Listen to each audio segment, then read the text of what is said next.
imperial audience chamber was thick with the scent of polished metal and the emperor's expensive alien perfumes. Servitors moved with practiced, silent efficiency, their movements reflecting the rigid order that had defined the solar system for generations under Emperor Troy III. But order, as history often dictated, was a fragile construct, easily shattered by a single, unexpected event. The emperor, a figurehead of immense, if somewhat detached power, was mid-sentence, addressing a delegation from the outer colonies. His voice, usually resonant, cut off abruptly, replaced by a choked gasp. A crimson stain bloomed rapidly across the intricate silver weave of his ceremonial robe, spreading from the center of his chest. Chaos erupted instantaneously.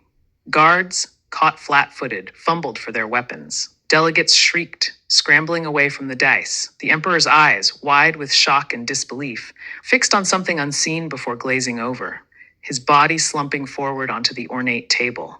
An assassin, a shadow that had materialized from the gilded shadows near the vaulted ceiling, dropped silently to the floor.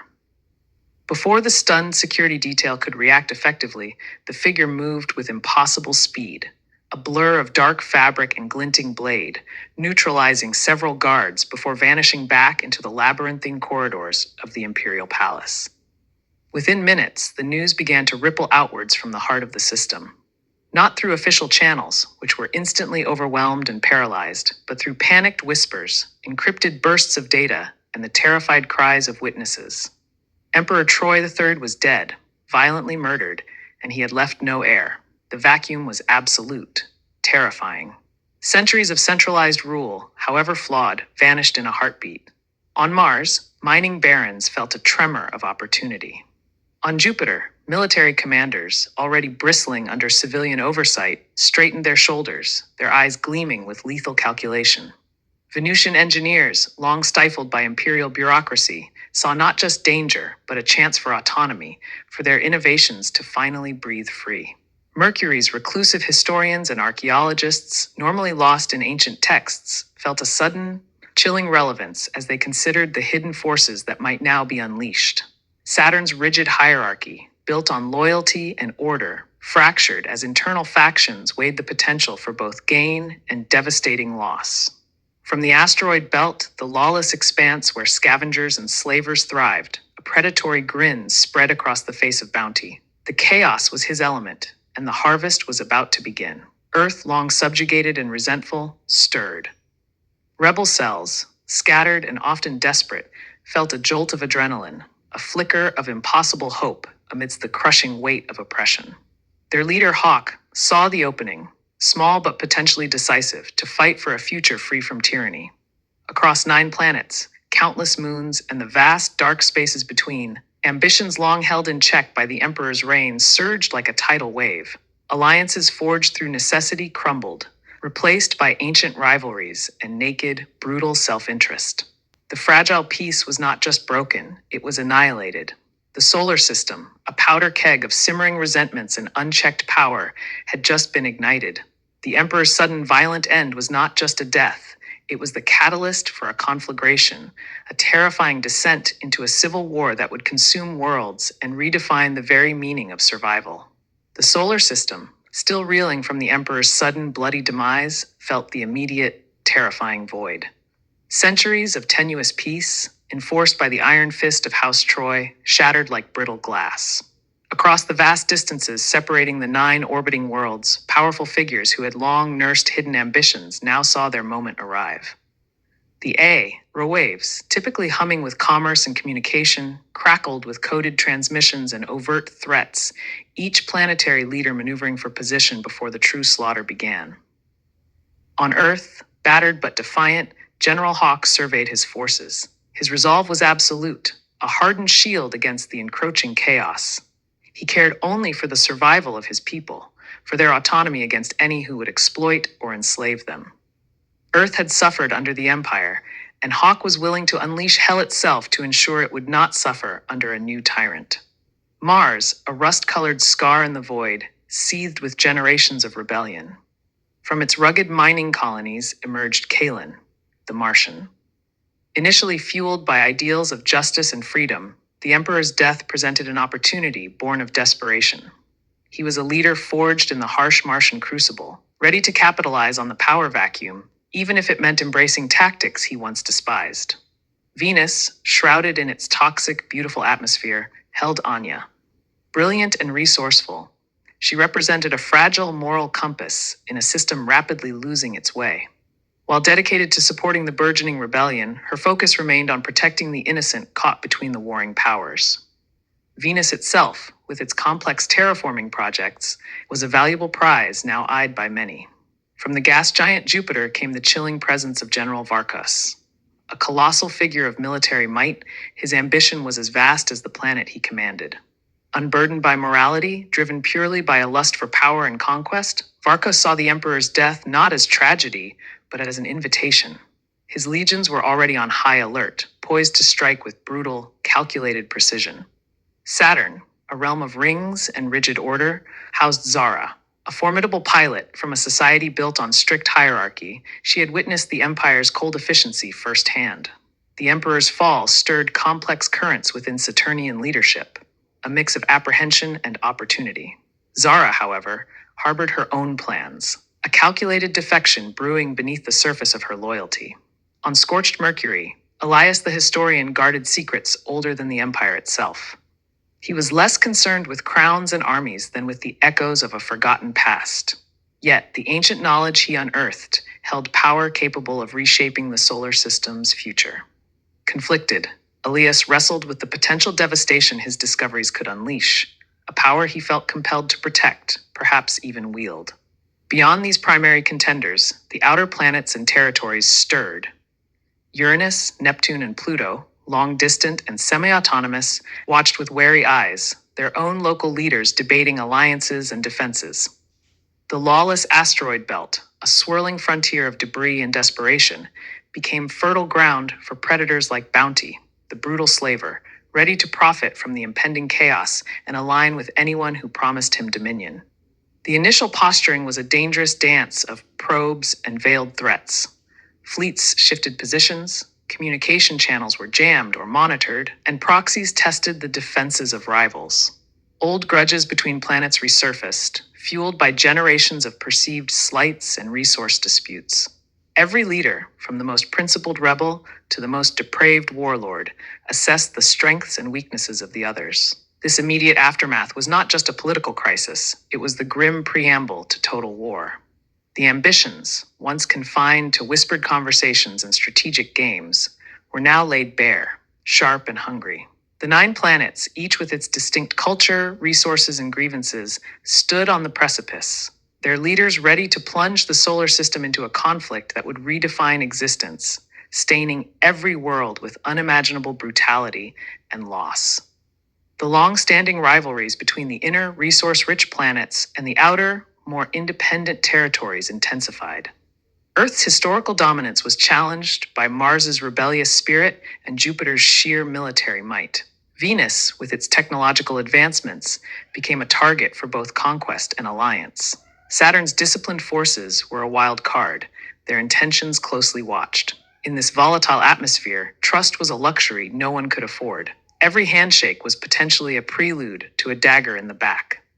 The power vacuum left by Emperor Troy III was not merely empty space. It was a gaping maw, ready to consume anyone who faltered, anyone who showed weakness. The solar system held its breath, knowing the fragile peace had died with the Emperor, and the age of blood had begun. From the ashes of Emperor Troy III's reign, a new breed of player clawed their way into the light, each poised to stake a claim in the bloody vacuum left behind.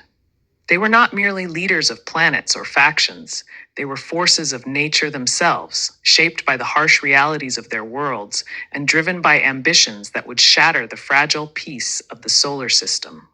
Leading the charge from the red dust of Mars was Kaelin, known to the downtrodden as the Martian. A figurehead of rebellion, his charisma burned like the twin suns of his home world, fueled by a righteous fury against the old guard. Yet, the whispers already spoke of a steel beneath the idealism, a willingness forged in the fires of oppression that hinted at the savage necessities of true war. From the cloud-veiled surface of Venus came Anya, the Venusian, an engineer of unparalleled genius, She sought not conquest but preservation. Her fight was quieter, waged in workshops and hidden labs, striving to build defenses and sustain life amidst the coming storm. She would become a beacon of hope, a stark contrast to the encroaching darkness, her moral compass tested by the brutal exigencies of survival. Jupiter, the system's colossus, unleashed General Varkas, the Jovian. A military mind as vast and cold as the gas giant itself, Varkas embodied pure, unadulterated power. His strategies were lethal ballets of destruction, his will absolute. He coveted the vacant throne with a rapacious hunger, prepared to annihilate planets and enslave populations, reveling in the brutal theater of war. On Mercury, the sun-baked relic world, resided Elias, the Mercurian. A historian lost in the echoes of the past, his true power lay not in armies, but in forgotten knowledge. He unearthed secrets capable of reshaping the solar system, ancient technologies of devastating potential. Torn between his pacifist nature and the allure of such power, his discoveries posed a threat both to his enemies and perhaps to himself. Saturn, a planet of rings and rigid order, yielded Zara, the Saturnian. A combat pilot of exceptional skill and cunning, she navigated the treacherous currents of loyalty and betrayal. Her defection was a calculated move, feeding intelligence to the rebels while secretly plotting her own course through the chaos. A dangerous game that promised either immense gain or swift, brutal death. Adding to the intricate web was Kino, a distant branch of the fallen imperial lineage. His claim to the throne was weak in arms but strong in insidious strategy.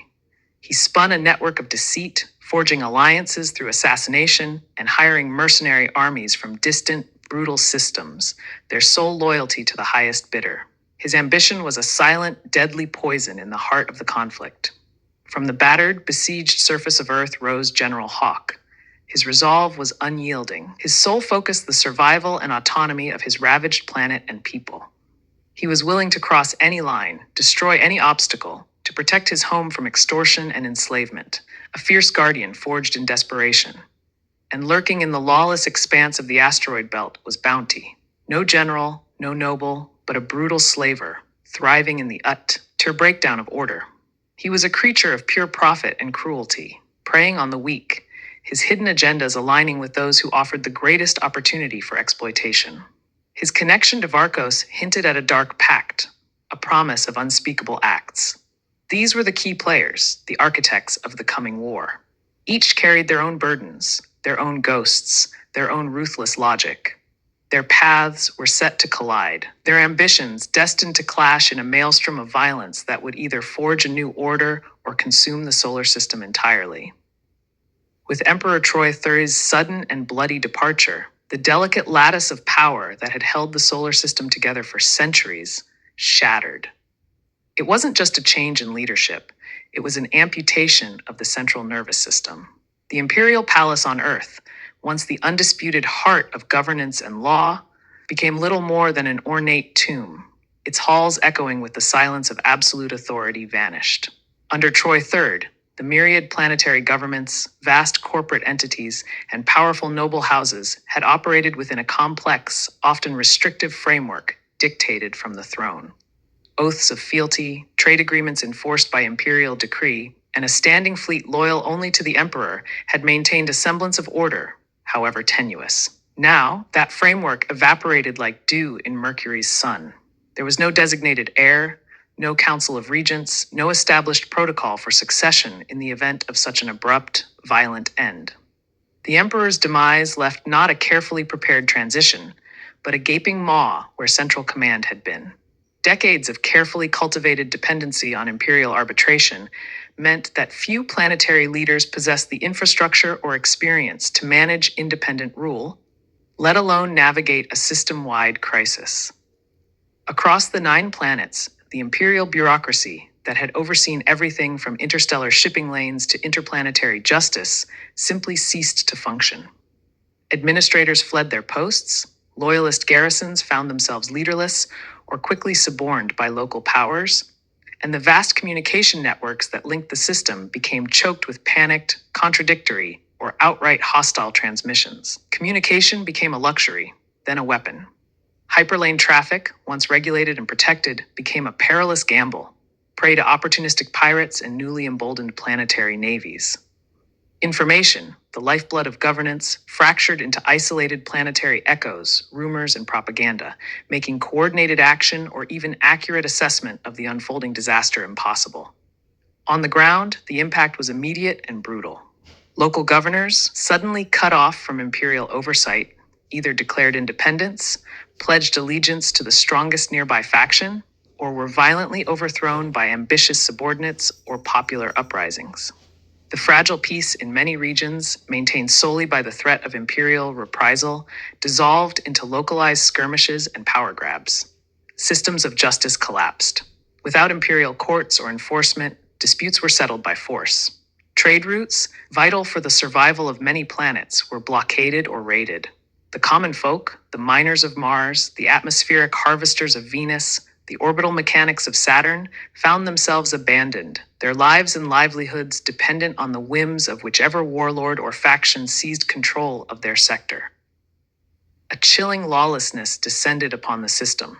Pirates, once a fringe threat, now operated with impunity, preying on vulnerable colonies and shipping. Smugglers thrived, moving illicit goods and people through the fractured system.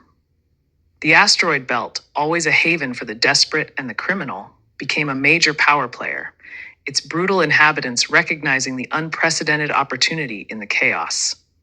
Long simmering resentments between planets and factions, suppressed but never extinguished by imperial rule, erupted with terrifying speed. Planetary leaders who had chafed under Earth's dominance saw their chance for autonomy, while others with historical claims or grievances dusted off ancient grudges. Alliances that had seemed solid fractured along planetary lines, replaced by desperate temporary pacts forged in the crucible of fear and ambition. The power vacuum was absolute, a void that nature, or rather, the most ruthless elements of the solar system, abhorred. There was no central authority to appeal to, no system of law to uphold, no overarching military to enforce order. The solar system was not merely ungoverned, it was a free-for-all, a brutal contest where the only rule was the capacity for violence and the will to seize control, setting the stage for the inevitable, system-wide bloodbath.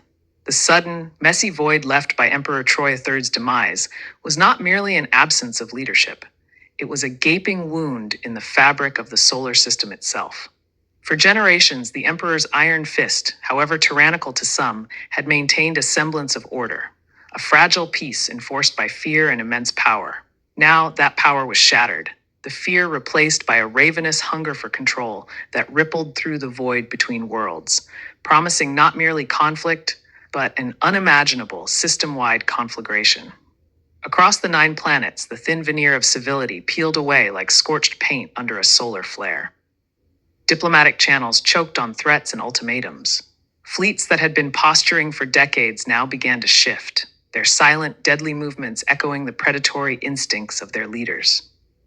The air, thin and artificial on space stations and in underground cities alike, grew thick with the scent of anticipation and dread. This wasn't a war of ideals, not truly.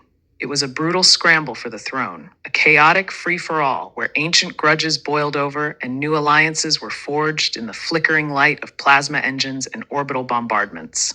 Every planet, every faction, every ambitious individual saw an opportunity in the Emperor's cooling corpse, and they were willing to pay any price, spill any amount of blood to seize it. For those like Kalen, dreaming of rebellion and true justice for Mars, the coming storm was a perilous double-edged sword. It offered the chance to break the chains of Earth's dominance, but it also meant navigating a battlefield where allies were temporary and the cost of idealism was often death. He would soon learn that fighting for freedom required getting his hands just as dirty as those he opposed. Anya, the brilliant engineer on Venus, felt the tremors of the escalating tension in the very foundations of her hidden workshops. Her skills, once dedicated to liberation, would now be tested in a crucible of unprecedented violence. Protecting the innocent, a core tenet of her fight, would become an agonizing, near-impossible task as the war machine ground forward, indifferent to civilian lives. On Jupiter, General Varkos smiled. This was the chaos he was built for. His formidable military machine, honed by decades of brutal discipline, was ready. He saw not planets and populations, but strategic objectives and resources to be conquered and consumed. The whispers of destruction, enslavement, and total domination that followed his name were not warnings. They were promises he intended to keep. Elias on Mercury, surrounded by the dust of forgotten empires, felt the chill of history repeating itself. His search for ancient knowledge was no longer a purely academic pursuit. The secrets he unearthed held the potential for power beyond comprehension, a power that could end the coming war swiftly, or unleash a devastation that would make the emperor's reign seem like a golden age. His conflict was not with an external enemy, but with the terrifying burden of his discoveries. Zara, the skilled pilot on Saturn, watched the rigid lines of Hei, or military hierarchy, begin to fracture. Loyalty was a currency rapidly losing value, replaced by self-preservation and opportunistic betrayal. She knew the system she served was rotten, but stepping out of line meant becoming a target, a solitary craft against a swarm of predators. Her path would be one of dangerous calculation and shifting allegiances.